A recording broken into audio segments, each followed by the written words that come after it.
तो की वाणी है कि एक घड़ी आधी में पुण्याद, तो एक क्षण भी मिल जाए सन्मार्ग का, सच्चे स्थान का, तो व्यक्ति का जीवन धन्य हो जाता है। एक क्षण ही बदलने भी काफ़ी है।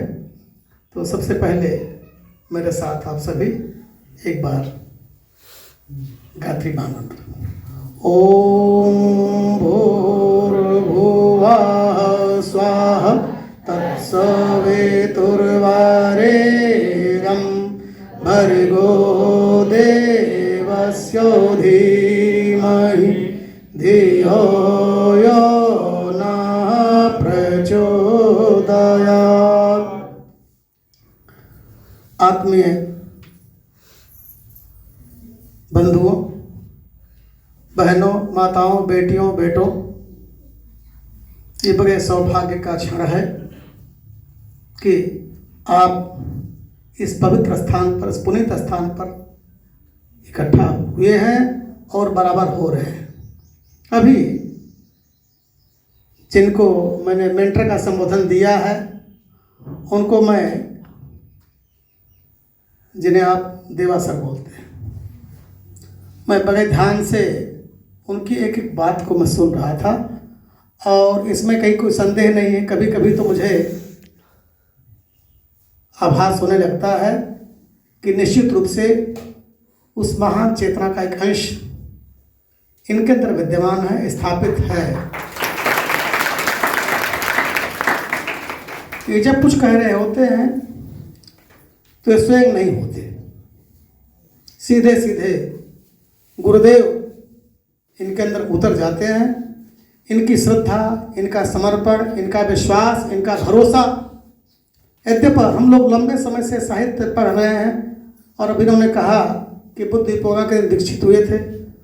मैंने होली के दिन 86 में दीक्षा ली थी, सीधे गुरुदेव से, भौतिक रूप से, लेकिन शायद मेरे अंदर वो पात्रता नहीं थी जो इनके अंदर है। और उसी पात्रता का मतलब जो है, जो महान चेतना है, वो अपने कार्य के लिए सत्पात्र का ही चयन करती है और उसी को सारा श्रेय और सम्मान अपने आप मिलता हुआ चला जाता है। और इनके साथ ही साथ मैं आप सभी को प्रणाम करता हूँ जो भी बैठे हैं। सबका श्रद्धा से मैं सिर नवाता हूँ सबके सामने कि आप लोग बड़ी श्रद्धा से, बड़े विश्वास से मिशन के कार्य को, मिशन की गतिविधियों को आगे बढ़ा रहे हैं और इसी तरीके से निरंतर आप चलते रहेंगे तो निश्चित रूप से आपका जीवन धन्य होगा। अभी इन्होंने बताया, बहुत सही बात है कि जो परिग्रह में लगे हुए हैं उनको ईश्वर जबरदस्ती अपरिग्रही बना दे रहा है, चाहे वो कोर्ट के माध्यम से, कचहरी के माध्यम से, चिकित्सा के माध्यम से और तमाम समस्याओं के माध्यम से। जिसके हिस्से में जितना होना चाहिए उतना ही खर्च कर पाता है, उससे अतिरिक्त यदि हो गया तो उसके खर्च के स्वरूप में परिवर्तन हो जाता है। और यह जो अपरिग्रह है, अपरिग्रह की चर्चा आज नहीं, वेदों में, वेदांतों में शुरू से की गई है, क्योंकि सारे कष्ट का कारण परिग्रह ही है। इस धरती पर जितने भी जीव जगत हैं, चाहे वो वनस्पति हो, चाहे स्थावर हो, चाहे जंगम हो, सबके सब मानव को छोड़ करके सभी परिग्रही हैं। केवल मानव ऐसा है कि इसको अपने भविष्य की चिंता लगी रहती है।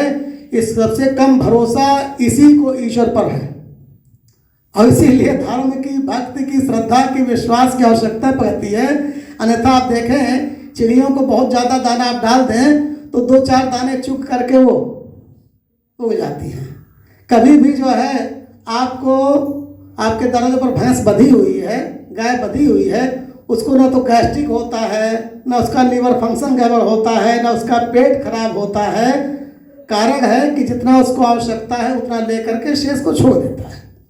हम हैं ये मानते नहीं, हम सोचते हैं कितना संचित कर लें। और संचय की जो प्रवृत्ति है वास्तव में वो भी एक, मैं कहूँगा, नास्तिकता है। ईश्वर पर भरोसे की कमी है, जिस कारण जो है, और जब तक जो है हम अपने ऊपर भरोसा रखते हैं, अपने को सब कुछ समझते हैं, तब तक दिक्कत है।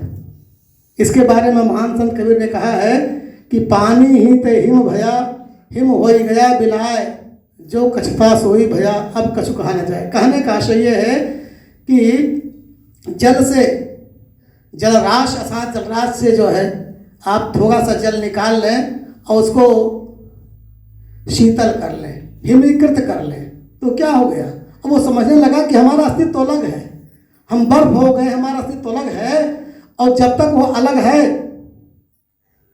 ये भाव उसका है, तब तक परेशानी है। और जिस दिन जो हो पिघल गया, उस दिन अथाह जलराश में परिवर्तित हो गया। तो ये जो है, जो कुछ भी बताया गया यहाँ दिसंबर 26 तक,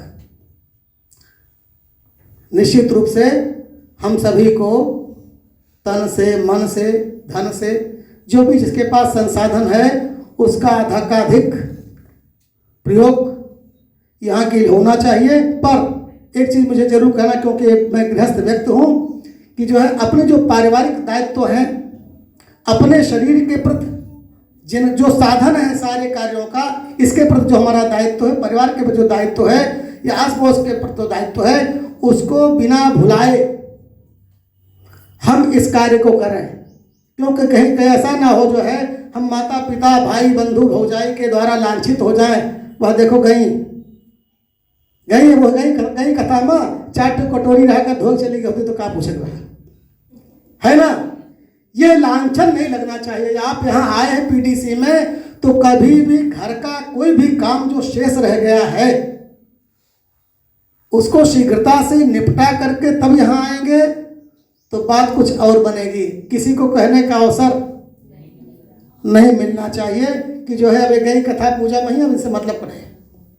ये चीज़ मैं देखा हूँ कभी कभी, क्योंकि कभी कभी हम जो भावनाओं के प्रवाह, हम भावनाओं के जाल में जब बह जाते हैं, तो हम मूल चीज़ को भूल जाते हैं। मूल तो खैर यही है, लेकिन जब काया है, भौतिक शरीर है, और भौतिकता से जुड़े लोग हैं, तो जब भौतिक शरीर है तो हमारी जो जरूरतें भी भौतिक हैं, और भौतिक जो है आवश्यकताओं से ही हमारी सारी कार्य की पूर्ति होती है। तो उनको बिना भुलाए यहाँ आए। और यदि आप छात्र हैं तो छात्र धर्म का, गृहस्थ हैं तो गृहस्थ धर्म का, वानप्रस्थ है तो उस धर्म का पालन निश्चित रूप से करें। क्योंकि जो है आपका जो समय है बड़ा मूल्यवान है, और जब तक आप अपने मूल धर्म का पालन नहीं करेंगे, तब तक धर्म की पूर्णता को प्राप्त नहीं करेंगे।